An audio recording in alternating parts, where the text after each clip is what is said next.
Fajri dibawa ke Polrestabes Palembang setelah ditangkap Satuan Reserse Kriminal Polrestabes Palembang setelah melakukan penusukan yang korbannya seorang ibu rumah tangga. Tersangka ditangkap sesaat setelah polisi menerima laporan suami korban di rumahnya yang berada di Jalan Aibtu Wahab, Lorong Putut, Kelurahan 15 Ulu, Palembang. Pada polisi, tersangka mengaku menusuk korban dengan senjata tajam karena marah dengan korban yang menagih hutang dengan berteriak dan kasar.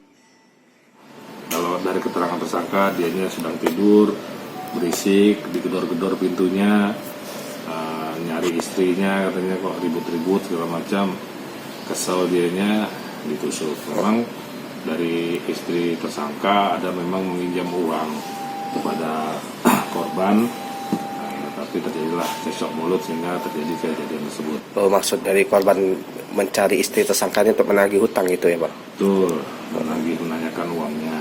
Tapi alhamdulillah kita berhasil mengamankan tersangka dan tersangka juga menyesal mengakui perbuatannya yang saat itu emosi, sehingga tetap kita proses dia sesuai apa yang dia lakukan, yaitu pasalnya 351.